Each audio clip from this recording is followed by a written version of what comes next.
කොහොමද ළමයි හැමෝම හොඳින් ඉන්නවද? මම හිතනවා හැමෝම හොඳින් ඇති කියලා. වෙනද වගේම අදත් ලස්සන පුංචි කතාවක් අහමුද? මම අද ඔයාලට කියන්නේ පුංචි ආදර කතාවක්. ඒ කියන්නේ හැම දෙයකටම වැඩිය ආදරය බලවත් බව. මොකද මේ ආදර කතාවෙන් එකට සිටීමේ වැදගත්කම හැම බාධකයක්ම බිඳගෙන ඉදිරියට යාමට දෙන්න එකට ඉන්නව නම් පුළුවන් බව මේ කතාවෙන් පැහැදිලි වෙනවා. ඉතින් අපි දැන් මේ කතාව අහලා බලමුකෝ. ගමක ඇමේලියා කියලා ලස්සන ගෑන් ළමෙක් ජීවත් වුණා. මෙයාගේ තොල් රෝස පාට හරියට නාදලු වගේ. වරලස ඒ තරමටම ලස්සනයි. ඒ වගේම දිලිසෙන ඇස් මේ ගෑනු ළමයට තිබුණේ. ඇමේලියාගේ පවුලේ අය දුප්පත් වුණත් හැමෝම හරි සතුටින් ජීවත් වුණා. ඔවුන් පොඩි පවුලක ජීවත් වුණත් එකිනෙකාට ගොඩාරියක් ආදරය කරා. ඇමීලියා පොත් කියවන්න හරි ආසයි. ඇය වඩාත් ලොකු ජීවිතයක් ගැන හැම වෙලේම සිහින මැව්වා. දවසක් ඇය නගරේ වෙළඳපොළට ගියා. ඉදී ඇයට ජෝන් කියලා පිරිමි ළමෙක් හම්බුණා. ජෝන් උස කඩවසම් ලස්සන පිරිමි ළමෙක්.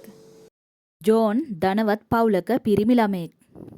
ඔහුගේ දෙමව්පියන්ට විශාල නිවසක් සහ ඉඩකඩම් තිබුණා. ජෝන් සහ ඇමීලියා හොඳ යාළුවෝ බවට පත් වුණා. ඔවුන් බොහෝ දේ කතා කළා. ඔවුන් දෙදෙනා එකිනෙකාට ගොඩාක් සමීප වුණා. දවසක් ජෝන් ඇමීලියාට කිව්වා මම ඔයාට ආදරෙයි. ඔයා මාව විවාහ කරගන්නවද? ඇමීලියාට ගොඩක් සතුටු හිතුණා. ඇය කිව්වා ඔව් ජෝන් මමත් ඔයාට ආදරෙයි. දෙදෙනා ඔවුන් දෙදෙනාගේ අනාගතය ගැන සිහින මැව්වා. නමුත් ගැටලුවක් තිබුණා. ජෝන්ගේ දෙමව්පියන් ඇමීලියාට කැමති වුණේ නෑ. ඒ දෙමව්පියන් කිව්වේ ඇමීලියා දුප්පත් ඔයාට එයා ගැලපෙන්නේ නෑ කියලා. එයා පෝසත් පවුලක කෙනෙක් හොයාගන්න ඕන කියලා. ජෝන් ගොඩක් දුක් වුණා. එහෙත් ඔහු ඇමීලියාට ආදරය කරන එක නතර කළේ නෑ. ජෝන් දෙමව්පියන්ට කිව්වා මම ඇමීලියාට ආදරෙයි. ඇය හොඳ කෙනෙක් වගේම කරුණාවන්ත කෙනෙක්.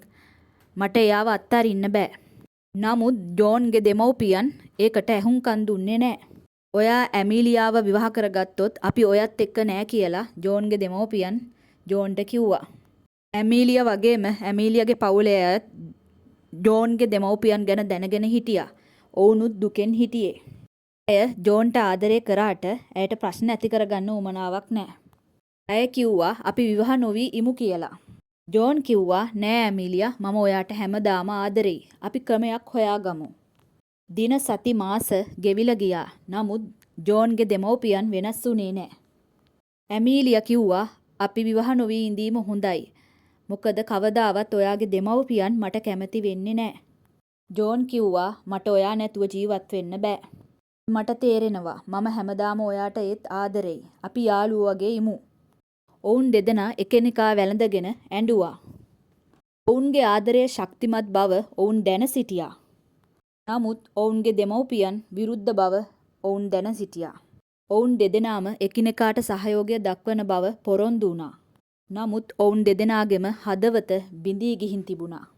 ඇමීලියා ඇගේ පවුලත් සමග දිගටම ජීවත් වුණා. ඇය වෙහෙස මහන්සි වී වැඩ කරගෙන දෙමව්පියන් ආදරෙන් බලාගත්තා. ජෝන්ද දිගටම ඔහුගේ වැඩ ටික කරගෙන ගියත් හැම වෙලේම ඇයට ඇමීලියාව මතක් වුණා.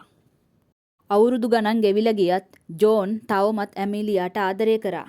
ඔවුන් දෙදෙනාම යාළුවෝ වගේ හිටියට දෙදෙනාම දෙදෙනාටම ආදරේ අමතක වුණේ නෑ.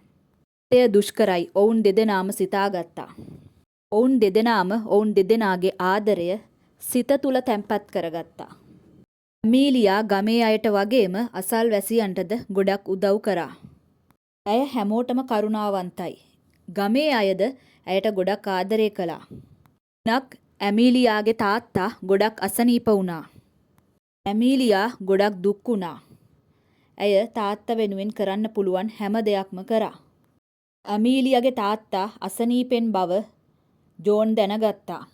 ජෝන් කිව්වා ඔයාගේ තාත්තා අසනීප බව මම දන්නවා. මම ඔයාට උදව් කරන්නම්. ඇමීලියා කිව්වා ජෝන් ඔයාට ස්තුතියි. ඔයාගේ උදව් මට අවශ්‍යයි. ජෝන් බෙහෙත් වගේම කෑමද ගෙනත් දුන්නා. ඔහු ඇමීලියාගේ පවුලේ අයව නිතර බලන්න ගියා. ඇමීලියාගේ තාත්තා ටිකෙන් ටික සුව වුණා. ඇමීලියා ජෝන්ට ස්තුති කරා. ඇමීලියා කිව්වා ඔයාට හොඳ හදවතක් තියෙනවා. අපට උදව් කරාට ඔයාට ගොඩාක් ස්තුතියි. ජෝන් සිනාසෙමින් කිව්වා ඇමීලියා මම හැමදාම ඔයා වෙනුවෙන් ඉන්නවා. ජෝන් සහ ඇමීලියා නැවතත් වැඩි කාලයක් එකට ගත කළා. ඔවුන් තවමත් එකිනෙකාට ආදරය කරන බව ඔවුන් දැන සිටියා. ජෝන්ගේ දෙමව්පියන් ඔවුන්ගේ ආදරයට හැමදාම විරුද්ධ බවද ඔවුන් දැන සිටියා. ජෝන්ට දවසක් නගරේ රස්සාවකට යන්න වුණා. ජෝන් කිව්වා මම එහෙ ගිහිල්ලා ඔයාට ලියුම් එවන්නම් කියලා. ඇමිලියාට දුක හිතුණත් ඇය ඒකට එකඟ වුණා. ජෝන් නගර රස්සාවට ගිහිල්ලා ගොඩක් දේවල් ඉගෙන ගත්තා. ඒ වගේම දෙදෙනාම ලියුම් වලින් දෙදෙනාගේම දේවල් හුවමාරු කරගත්තා. ඔවුන් ලිපි මගින් ඔවුන්ගේ සිතුවිලි හැඟීම් සියලු දේ බෙදාගත්තා. ජෝන් ඔහුගේ කාර්යය හරියට ඉටු කර මුදල් ඉතුරු කරගත්තා. ඔවුන්ගේ සාර්ථකත්වයෙන් පස්සේ ඔහු ගමට යාමට තීරණය කරා. ඔහුට ඇමීලියාව දැකීමට අවශ්‍ය වුණා. ඔහු ඇගේ නිවසට ගිහිල්ලා දොරට තට්ටු කරා. ඇමීලියා දොර විවුර්ත කරා. ඇය පුදුමයටපත් වුණා. ජෝන් ඔයා ආවා? ඔහු කිව්වා ඔව් ඇමීලියා මම ආවා. ඔවුන් බොහෝ වෙලාවක් කතා කරා. ඔවුන් දෙදෙනාගේ පසුගිය කාලයේ සිදුවෙච්ච දේවල් කිය ඔවුන් දෙදෙනා සිනාසුණා. ඒත් සමගම ජෝන් ඇමිලියාට කිව්වා ඇමිලියා මම තවමත් ඔයාට ආදරෙයි. ඇමිලියා සතුටු වුණත් දුක් වුණා. මොකද ජෝන්ගේ දෙමව්පියන් මතක් වුණ නිසා. ජෝන් කිව්වා මටයි ඔයාටයි මම මුදල් ඉතිරි කරගත්තා. මට තවදුරටත් දෙමව්පියන්ගේ අනුමැතිය අවශ්‍ය නැහැ. අපි විවාහ වෙමු. ඇමිලියා කිව්වා ජෝන් මට ඔයා ගැන සතුටුයි. වගේම ආඩම්බරයි. ඒත් මට ඔයාට ප්‍රශ්න ඇති කරන්න ඕන නෑ. ජෝන් කිව්වා ඇමිලියා මගේ සතුට ඔයා. මගේ ජීවිතේ ඔයා. අන්තිමට මොන බාධකය ආවත් ඔවුන් දෙදෙනා එකට ඉන්න තීරණය කරා. ඔවුන් දෙදෙනා පොඩි උත්සවයකින් විවාහය සිදු කරා. ඇමිලියාගේ දෙමව්පියන් දැනගත්තා ජෝන් හොඳ මොනොස්සෙක් බව. ඔවුන් දෙදෙනා හැමදාමත් එකට සතුටින් ජීවත් වුණා. ජෝන් සහ ඇමීලියා විවාහයෙන් පස්සේ නගරේ ජීවත් වීමට ගියා. දෙදෙනාගේ අලුත් ජීවිතය නගරයේදීම ඔවුන් දෙදෙනා ආරම්භ කරා. ඔවුන් දෙදෙනාම එකිනෙකාට සහාය වෙමින් දිනෙන් දින දියුණු වුණා. නගර ජීවිතයේ බොහෝ දේවල් වලට ඔවුන්ට මුහුණ දෙන්න වුණත් ඔවුන්ගේ ආදරය ඔවුන් දෙදෙනාව ශක්තිමත් කළා. වසර ගණනාවකින් පසුව ඔවුන්ට දරුවන්ද ලැබුණා. එයාලටද ආදරය, කරුණාව, දයාව හොඳට එයාලා කියා දුන්නා.